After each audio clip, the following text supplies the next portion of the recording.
और अब आलमगीर आलम को लेकर एक बड़ी खबर निकल कर सामने आ रही है। 3 दिनों की रिमांड अवधि बढ़ाई गई। आलमगीर आलम की 3 दिनों की रिमांड अवधि बढ़ी है। पीएमएलए कोर्ट में ईडी ने उन्हें पेश किया, जहां 3 दिन की रिमांड अवधि को कोर्ट ने बढ़ा दिया है और अब 3 दिन तक और पूछताछ होगी। ईडी की टीम लगातार उनसे सवाल जवाब करेगी, जिसका सामना आलमगीर आलम करेंगे।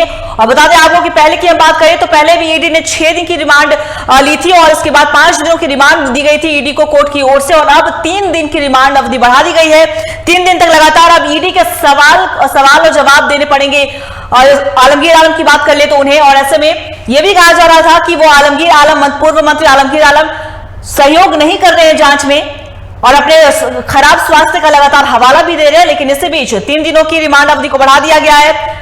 कोर्ट ने पीएमएलए कोर्ट में उनकी पेशी हुई। आज उनकी ईडी की रिमांड अवधि खत्म हुई थी। पिछली बार 5 दिनों की ईडी की रिमांड दी गई थी आलमगीर आलम की कोर्ट की ओर से, और ऐसे में आज ईडी की जो रिमांड अवधि होती है वो खत्म हुई, जहां 3 दिनों की रिमांड अवधि और मिली है कोर्ट की ओर से। अब 3 दिनों तक टेंडर कमीशन घोटाले में अब आलमगीर आलम से सवाल जवाब किए जाएंगे।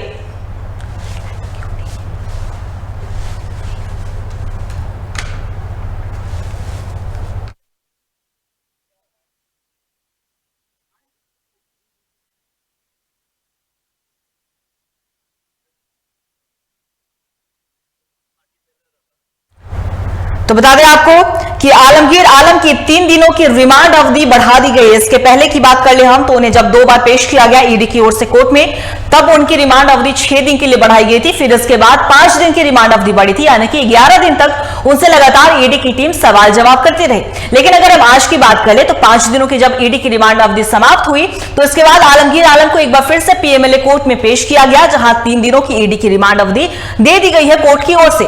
3 दिनों तक अब ईडी के अधिकारी लगातार आलमगीर आलम से सवाल जवाब करेंगे, जिनका सामना आलमगीर आलम को करना पड़ेगा। लेकिन आलमगीर आलम को लेकर यह भी कहा जा रहा है कि वो जांच में सहयोग नहीं कर रहे हैं, खराब स्वास्थ्य का हवाला भी दे रहे हैं बार बार। और ये बता दें पूरी जो प्रक्रिया चल रही है वो टेंडर कमीशन घोटाले से जुड़ी हुई है। इस मामले में 2 अन्य आरोपी भी फिलहाल गिरफ्तार किए गए हैं, वो है ओएसडी संजीव लाल और जहांगीर आलम, जिनसे यह भी कहा जा रहा है कि तीनों को आमने सामने बिठाकर पूछताछ भी हुई है। और इसी मामले में ये भी आईएएस मनीष रंजन को दूसरी बार समन भी भेजा गया। तो अब देखने वाली बात होगी कि अब ये जो जांच का दायरा है कितना आगे बढ़ता हुआ नजर आएगा।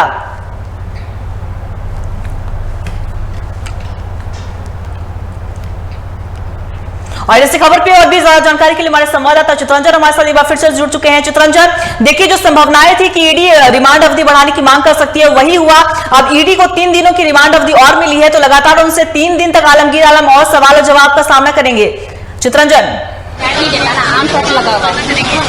जी बिल्कुल, देखिए 3 दिनों की रिमांड अवधि फिर से एक बार मंत्री आलमगीर आलम की बढ़ाई गई है। 3 दिनों तक जो है ईडी के अधिकारी फिर से एक बार सवाल जवाब करेंगे मंत्री आलमगीर आलम से। और जो टेंडर घोटाले की बात कही सामने जो आई है, साथ ही साथ जो ग्रामीण विकास विभाग में बड़े पैमाने पर जो भ्रष्टाचार हुआ उस मामले पर अब उनसे पूछताछ होगी। लेकिन इन सबके बीच एक बड़ी समस्या मंत्री आलमगीर आलम के साथ यह होगा कि एक आईएएस अधिकारी मनीष रंजन जो है उनको भी 28 तारीख का समन जो है ईडी की तरफ से किया गया है। तो ऐसे में जब 28 तारीख को अगर ईडी के कार्यालय पहुंचते हैं मनीष रंजन, तो उनके सामने भी बिठाकर उनसे पूछताछ की जा सकती है। तो एक बड़ा जो जब आमने सामने बिठाकर पूछताछ होगी तो एक बार फिर मुश्किलें बढ़ सकती हैं मंत्री आलमगीर आलम के। आपको बता दें कि 14 दिनों की कस्टडी और ये 3 दिन मिलने के बाद 14 दिनों की जो रिमांड कस्टडी होती है वो पूरी हो जाएगी ईडी के। तो 14 दिनों तक लगातार ईडी के अधिकारी पूछताछ करेंगे, क्योंकि इससे पहला अगर रिमांड की बात की जाए तो पहले रिमांड पर 6 दिनों की रिमांड मिली थी, वहीं दूसरा जो रिमांड अवधि थी वो 5 दिनों की थी।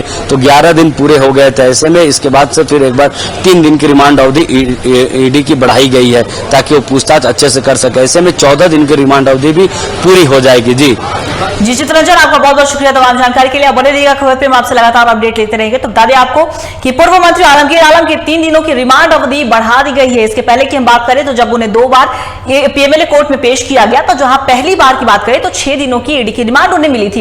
ईडी को रिमांड मिली थी, जहां 6 दिनों तक लगातार ईडी की टीम ने उनसे पूछताछ की। तो उसके बाद उन्हें दूसरी बार पेश किया गया, जहां 5 दिनों की ईडी की रिमांड अवधि बढ़ा दी गई थी कोर्ट की ओर से, जहां लगभग 11 दिन तक लगातार ईडी के जो अधिकारी हैं वो सवाल जवाब करते रहे। तो वहीं आज की बात करें तो जब 5 दिनों की ईडी की रिमांड अवधि खत्म हुई तो आज उन्हें फिर से एक बार फिर से पीएमएलए कोर्ट में पेश किया गया, जहां कोर्ट की ओर से 3 दिनों की रिमांड अवधि बढ़ा दी गई है। तो जांच का दायरा लगातार बढ़ता जा रहा है। तो अब देखने वाली बात होगी कि और 3 दिनों की रिमांड अवधि में क्या कुछ पूछताछ में निकलकर सामने आता है।